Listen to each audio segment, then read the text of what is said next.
JEE advance 2026 के result हैं वो डिक्लेयर हो गए हैं और इस बार के रिजल्ट हैं वो सीकर के लिए स्पेशली ऐतिहासिक रहा है। एलन सीकर स्टूडेंट जतिन चाहर जो है उन्होंने ऑल इंडिया 3rd रैंक हासिल की है और ओबीसी कैटेगरी के हिसाब से ये ऑल इंडिया 1st रैंक इन्होंने हासिल की है। जतिन क्लास 7 से एलन के पीएनसीएफ डिपार्टमेंट का स्टूडेंट रहा है और इससे पहले भी डिफरेंट ओलंपियाड में भी ये नेशनल कैंप का हिस्सा रहा है। जेई मेंस में जहां 99.994 परसेंटाइल के साथ ये फर्स्ट सीकर टॉपर रहा था, अब जेई एडवांस में ऑल इंडिया 3rd रैंक हासिल की है। राजस्थान के मूल निवासी अगर की बात की जाए तो उसमें से टॉपर रैंक जो है या राजस्थान टॉप जो है वो जतिन ने किया है। पिछले 6 सालों के अगर 12 रिजल्ट्स की मैं बात करूं जेई मेंस और जेई एडवांस के, तो इन 12 रिजल्ट्स में से 10 बार एलन सीकर के स्टूडेंट्स हैं उन्होंने सीकर टॉप किया है और लगभग 10 रैंक जो है वो ऑल इंडिया टॉप 100 की रही है। ये इसको एक अलग लेवल पे जतिन है वो लेके गया है। क्योंकि आज तक सीकर के इतिहास में जेई एडवांस में कभी भी सिंगल डिजिट रैंक है वो नहीं आई थी और जतिन ने ऑल इंडिया 3rd रैंक देके एक नया कीर्तिमान है वो स्थापित किया है। इस रिजल्ट का क्रेडिट जो है 100% जतिन के अथक मेहनत को जाता है, पेरेंट्स के विश्वास और सैक्रिफाइस को जाता है, फैकल्टी टीम मेंबर है उनकी एकेडमिक एक्सीलेंस को भी इसका क्रेडिट है वो जाता है।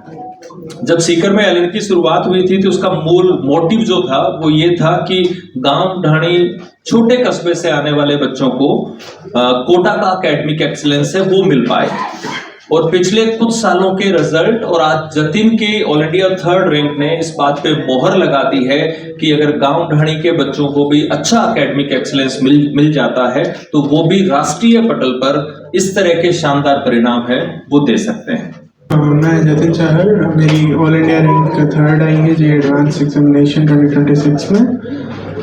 मैंने एलन सीकर जो है क्लास 7th में ज्वाइन किया था, तभी से ही जो है मैंने सोचा था कि मैं जेई की तैयारी करूँगा आगे जाके और मैंने वेरियस अलग अलग ओलंपियाड्स में भी पार्टिसिपेट किया है और आज जो रैंक है इसका जो क्रेडिट है वो फैकल्टीज़ को, मेरी फैमिली मेम्बर्स को, इन सभी को मैं देना चाहूँगा। इन्हीं की वजह से ये पॉसिबल होता है। गोट गांव तहसील बुहाना का रहने वाला हूँ झुंझुनू से। पापा बीएसएफ में जॉब करते हैं और मम्मी हाउसवाइफ है। मम्मी मेरे साथ ही रहते थे यहाँ पे और मतलब हमेशा कोई भी फंक्शन हो कुछ भी हो तो हमेशा अपना टाइम अकॉर्डिंगली मैनेज करते थे कि मेरी पढ़ाई डिस्टर्ब ना हो और हमेशा मुझे सपोर्ट करते थे, हमेशा मुझे मोटिवेट करते थे मेरे गोल के लिए। हाँ, जब मैंने आंसर की से मार्क्स जोड़े तो मुझे लगा कि स्कोर अच्छा आ रहा है। बाकी पेपर 2 जब मैंने दिया था तो उसके बाद मुझे थोड़ा लो फील हुआ था कि पेपर 2 उतना अच्छा नहीं हुआ, मेरे कुछ क्वेश्चंस उसमें अनअटेम्प्टेड रह गए थे। लेकिन जब मैंने सुबह आंसर की से स्कोर कैलकुलेट किया तो मुझे लगा था कि टॉप 20 में तो मैं आ जाऊँगा। जतिन से जब हमने पेपर के बाद पूछा था बेटा इस पूरी एकेडमिक जर्नी में कोई मलाल है क्या, तो उसने बोला सर एक ही मलाल है कि फिजिक्स का पेपर बहुत अच्छा आया था और उसके बाद भी 11 मार्क्स का मेरा पेपर है वो रह गया जो कि मुझे आता था। तो मुझे लगता है कि अगर किसी बच्चे को सिर्फ ये मलाल है कि मेरा आ रहा था और फिर वो रह गया तो नो डाउट उसने अपनी प्रिपरेशन है वो किस लेवल पे की होगी जिसको सिर्फ इस बात का मलाल है कि हमारा ये पार्ट रह गया। जेई के बच्चों के लिए जानना चाहेंगे, बहुत सारे बच्चे अभी नए आए हैं वो इसको देख रहे हैं, उनको क्या करना चाहिए जतिन की तरह अच्छा स्कोर करने के लिए? सबसे ज़रूरी है कंसिस्टेंट रहना और अपनी क्लासेस रेगुलरली अटेंड करना।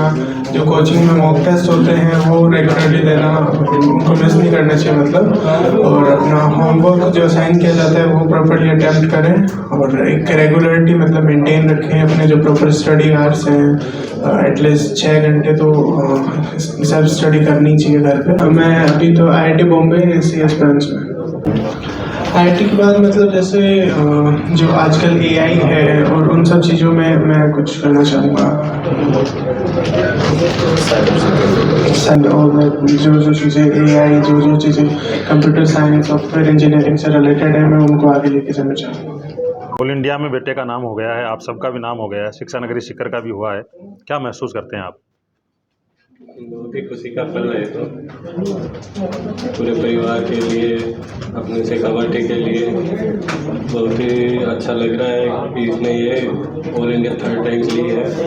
तो सभी बहुत खुश हैं, इसके मेहनत का फल मिला है। इसका जो डिसिप्लिन है और जो इसने टाइम टेबल अपना बना लिया था पढ़ाई का, उसको कभी मिस नहीं किया इसने। अपनी तैयारी में लगा रहता और कभी भी कोई डाउट हुआ तो ये नहीं किया कि भाई मैं कल पूछूंगा, उसी टाइम या फ़ोन से या फिर फिजिकली आके अपने डाउट्स भी क्लियर करके जाता था कोचिंग में। पेंडिंग नहीं रखता था, जो काम जिस टाइम का है उसी पे पूरा करता। पिछले सालों में एक भी दिन ऐसा नहीं गया जब इस बच्चे ने होमवर्क ना किया हो। जो होमवर्क देते थे कभी नहीं बोला जाता है या ये दिक्कत हो गई इसलिए मैं होमवर्क नहीं करके आया। पिछले 2 सालों की जर्नी में इसने केवल 2 दिन टेस्ट मिस किए हैं, बाकी सारे टेस्ट जो एलन में हुए हैं वो सारे टेस्ट पूरी तन्मयता के साथ इस बच्चे ने दिए हैं। बीच में अभी जॉन्डिस इसके हो गया था, तब इसकी 4 या 5 दिन की क्लासेस मिस हुई है। उसके अलावा इसने एक भी क्लास मिस नहीं करी। एक दिन की बात नहीं कर रहा हूँ मैं, एक दिन में हम लोग 4 क्लास लगाते हैं, उसमें एक सिंगल क्लास भी इस बच्चे ने मिस नहीं करी है। रेगुलर होमवर्क करना सारा और पेपर देना और पेपर का एनालिसिस करना, डिस्कशन में पार्टिसिपेट करना लगातार इसने किया है। तो कोई भी बच्चा अगर इस तरह से इतनी मेहनत और शिद्दत के साथ काम करता है तो इस तरह के रिजल्ट एक्सपेक्ट कर सकता है। बतौर जेई हेड 2027 में क्या देने वाले हैं, इससे आगे बढ़कर क्या उम्मीद करें? इससे पहले हमारे संस्थान की एलन सीकर की जो रैंक है वो नव्या इसारिया की ऑल इंडिया रैंक 20 थी। जतिन ने एक नया स्टैंडर्ड सेट किया है, ऑल इंडिया रैंक 3 है। अब हम पूरा प्रयास करेंगे कि ऑल इंडिया रैंक 1 या 2 के लिए जाए, तभी हम अपना स्टैंडर्ड है वो और ऊपर उठा और ऊंचा उठा पाएंगे।